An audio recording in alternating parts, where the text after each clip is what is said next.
औज़ुबिल्लाहिमिनश्शैतानिर्रजीम बिस्मिल्लाहिर्रहमानिर्रहीम।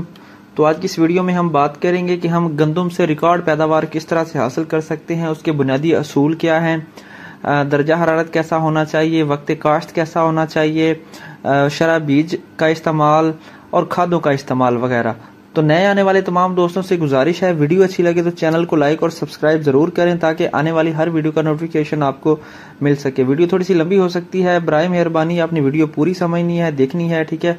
आपको अच्छी समझ आएगी, इंशाल्लाह आपको तमाम बातें पसंद आएंगी, ठीक है। ऑथेंटिक बातें होंगी। खुद मैं एक काश्तकार हूँ, खुद जमींदार हूँ, ठीक है। मैं ऐसे ही मुंह उठा के वीडियो नहीं बना रहा, ठीक है। जो मेरा अपना तजर्बा है वो आप भाइयों के साथ शेयर करूंगा, इंशाल्लाह आपको अच्छा रिजल्ट मिलेगा, ठीक है। तो गंदम की कामयाब फसल के लिए जो बुनियादी असूल हैं हम उनकी बात करते हैं, ठीक है। सिफारिश करदा बीज का इस्तेमाल किया करें, ठीक है। आप ऐसी वैरायटी काश्त करें जो महकमा रिकमेंड करता है, ठीक है। आप कोई पुरानी वैरायटी काश्त ना करें, ठीक है, जिनमें कुव्वत मुदाफ़ियत ना हो बीमारियों के खिलाफ की, ठीक है। और मतलब कि वो उसने आपको कौन सी अच्छी पैदावार देनी है, ठीक है। आप जदीद वैरायटी काश्त करें, दिलकश कर लें, अकबर 19 कर लें, गोल्ड कर लें, फखरे बखर कर लें, बखर स्टार, मतलब ये नई वैरायटीज हैं, ठीक है। आप इनमें से किसी भी एक वैरायटी का, अरूज है, उजाला है, अनाज है, इस तरह की वैरायटीज आप काश्त करें, गाजी है। तो ये तमाम नई वैरायटीज हैं, जदीद वैरायटीज हैं। इनमें रस्ट के खिलाफ, जो बीमारियों के खिलाफ कुव्वत मुदाफियत है वो पुरानी वैरायटीज में नहीं है, ठीक है। उसके बाद हम बात करते हैं वक्त काश्त की, ठीक है। वक्त काश्त बहुत ही जरूरी है, ठीक है। ना तो आप ज्यादा अगेती काश्त करें, ठीक है। अगर आप ज्यादा अगेती काश्त करेंगे उसके भी नुकसानात हैं। जब फरवरी में कोहरा पड़ता है, ठीक है, तो आपकी फसल जो है वो उसको नहीं बर्दाश्त कर सकेगी, तो अच्छी पैदावार नहीं आएगी, ठीक है। अगर आप दिसंबर के वस्त में काश्त करते हैं, ठीक है, आप दिसंबर में लेके जाते हैं अपनी फसल को, तो मतलब आपको पता है हमारा जो टेम्परेचर है वो पिछले सालों से कुछ शूट कर रहा है, ठीक है। अप्रैल के महीने से ही शूटिंग जारी हो जाती है, ठीक है, टेम्परेचर की। तो हीट वेव चलने की वजह से अभी पैदावार मुतासिर होती है, ठीक है। आप ऐसा दौरानिया रखें, ऐसा वक्त रखें, टाइम रखें, ठीक है। यकम नवंबर से लेके, बल्कि नवंबर का पूरा महीना जो है वो आप अगर आपने अच्छी पैदावार लेनी है तो यकम नवंबर से लेके 30 नवंबर तक अपनी पैदावार, अपनी जो है गंदम की बिजाई वो मुकम्मल कर लिया करें, ठीक है।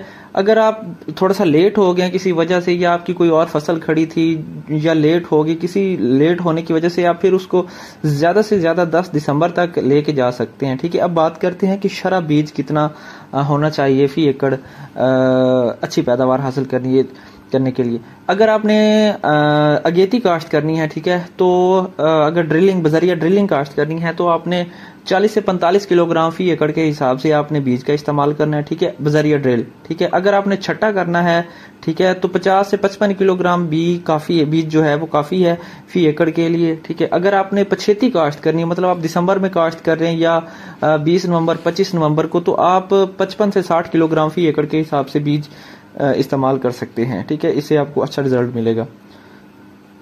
अब बात करते हैं कि बीज की सी ट्रीटमेंट होनी चाहिए, ठीक है। बीज को आप जहर आलूद करके काश्त किया करें, ठीक है। उसमें तेले के खिलाफ फसल जो है तेले से महफूज रहती है, कांगियारी से, बंट वगैरह से महफूज रहती है, ठीक है। तो बीज की जर्मिनेशन जो है, मतलब बीज का उगाव 100% होता है, ठीक है। बीज का आपका दाना कोई भी जाया नहीं होता, ठीक है।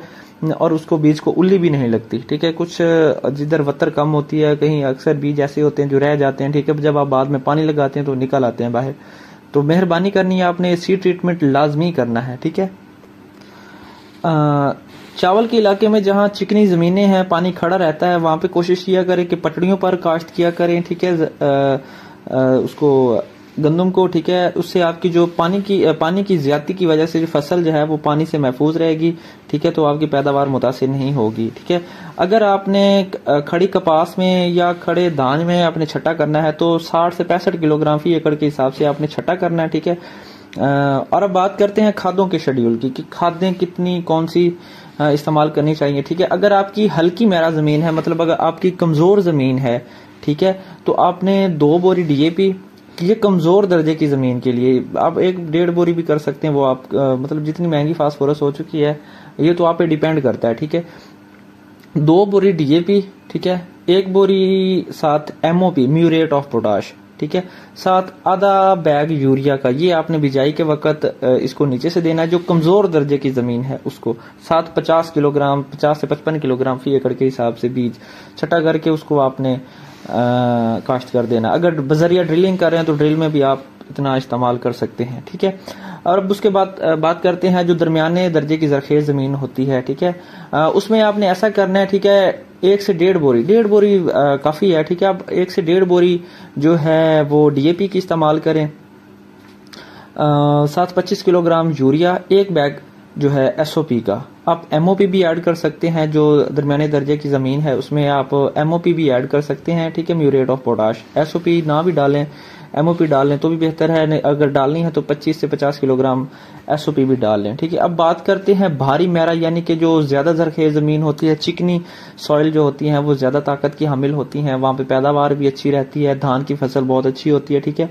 तो उधर आपने कौन सी खाद इस्तेमाल करनी है, ठीक है, उधर आपने 25 किलो SOP इस्तेमाल करनी है, ठीक है, SOP। साथ 20 से 25 किलोग्राम जो MAP जोर आवर है, ठीक है, वो बिजाई में इस्तेमाल करनी है, 25 किलोग्राम यूरिया, ठीक है।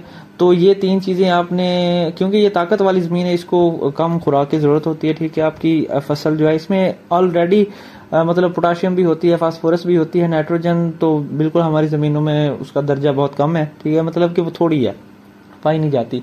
तो आप इसका इस्तेमाल करें, इंशाल्लाह आपकी फसल बहुत ही अच्छा आपको रिजल्ट देगी। और अब बात करते हैं पहली अपाशी की, कि पहली अपाशी जो है वो कब करनी है। पहली अपाशी आपने अगर धान के बाद फसल को गंदम लगाई है तो उसको पानी जो है आपने 30 से 35 दिन की फसल में आप लगा सकते हैं पानी, ठीक है।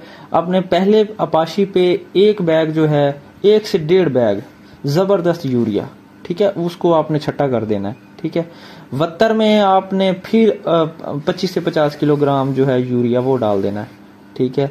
ये फर्टिलाइजर आप डाल दें पहले पानी पे और वत्तर हालत में, इतनी ज्यादा टिलरिंग होगी, कमाल की टिलरिंग होगी, बेतहाशा शगुफे बनेंगे इंशाल्लाह। ये मेरा अपना जाती तजर्बा है, मैंने ऐसे काम किए हुए हैं, ठीक है। पिछले साल मैंने ऐसा ही किया था, लेकिन अल्लाह का शुक्र है मुझे बहुत अच्छा रिजल्ट मिला था, ठीक है। तो जो वैसे जमीनें होती हैं जिधर आपने पहले कोई और फसल लगाई होती है धान के अलावा, उधर जो पहली अपाशी है वो आपने 25 से 30 दिन में करनी है, सेम फर्टिलाइजर इस्तेमाल करना है, ठीक है। तो अब दूसरी अपाशी की बात करते हैं। दूसरी अपाशी आपने 55 से 60 दिनों पे भी कर सकते हैं, 60 से 65 दिनों पे भी कर सकते हैं, वो अपनी जमीन की नौयत के हिसाब से आपने अपाशी करनी है। दूसरा पानी आपने खाली लगाना है, ठीक है, उसमें कोई चीज उसको ऐड नहीं करनी, ठीक है। जब आपने तीसरा पानी लगाना है, अगर आप इजाफी कोई खुराक देना चाहते हैं तो वैसे जरूरत नहीं, अगर आप देना चाहते हैं कोई खुराक तो 15 से 20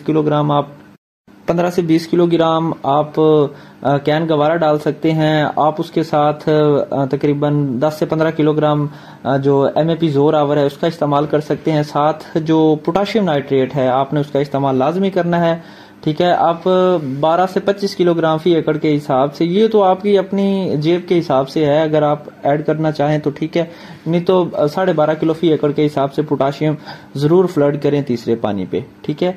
पहले 2 पानी आपने 60 दिन तक लगा लेने हैं, 60 से 65 दिन तक। तीसरा पानी आपने 100 दिन की फसल में लगाना है, ठीक है। तो इंशाल्लाह आपको बहुत अच्छा रिजल्ट मिलेगा, इंशाल्लाह अल्लाह के फजल व करम से आपकी अच्छी पैदावार आएगी, ठीक है। फसल अगर खड़ी हो के पके तो उसका अपना मजा होता है। अगर फसल ज्यादा यूरिया की ज्यादा की वजह से अगर आप लेट यूरिया डालेंगे दूसरे पानी पे या तीसरे पानी पे, फिर फसल गिर जाएगी। गिरी हुई फसल आपको पता है कि वो उतनी पैदावार नहीं देती। खड़ी फसल हमेशा अच्छी पैदावार देती है। अर्ली स्टेज पे आपने यूरिया का इस्तेमाल मुकम्मल कर लेना है, ठीक है। उसके बाद यूरिया को हाथ नहीं लगाना, ठीक है। जब आपकी फसल दूधिया हालत में आ जाए, दाना दूधिया हालत में आ जाए, तो एक स्प्रे करना है आपने, ठीक है, अमाइनो एसिड का, ठीक है। वो आप किसी भी कंपनी का अमाइनो एसिड इस्तेमाल कर सकते हैं। साथ आप कैटलिस्ट कर लें, ठीक है, इसकी है FMC की, ठीक है, 500 ml से 1 लीटर, ठीक है, फी एकड़ के हिसाब से। साथ आप कोई भी बायोस्टिमुलेंट इस्तेमाल कर सकते हैं, ईजा बयान कर सकते हैं नया सवेरा का। साथ उसके अगर आप मतलब किसी भी कंपनी का कोई भी आप ईजा बयान वगैरह या कोई भी अमाइनो एसिड वगैरह इस्तेमाल कर सकते हैं, ठीक है। उसके बाद साथ आपने एक पोटाशियम लेनी है, पोटाश का स्प्रे आप कर सकते हैं, आपको बहुत अच्छा रिजल्ट मिलेगा। दाने की भराई बहुत अच्छी तरीके से होगी। जितनी देर तक आपका जो फ्लैग लीफ है वो सरसब्ज रहेगा, हरा रहेगा, उतनी देर तक आपकी फसल को वो खुराक देता रहेगा, आपके दाने की भराई अच्छे तरीके से होगी। बोरान का इस्तेमाल आपने तीसरे पानी पे लाजमी करना है, ठीक है। तीसरे पानी पे 1 किलो बोरान जो है आपने फर्टिगेट करना है पोटाशियम के साथ। ये बात पहले मैं भूल गया था, अब मैं आपको दोबारा से रिपीट कर दूं, ठीक है। तीसरी अपासी जब आपने करनी है उस वक्त आपने बोरान का इस्तेमाल लाजमी करना है। तो ये तमाम बातें थी, ठीक है। इंशाल्लाह आपको अच्छी लगी होंगी, तो इंशाल्लाह इन चीज़ों पे अमल कीजिएगा, आपको बहुत अच्छा रिजल्ट मिलेगा।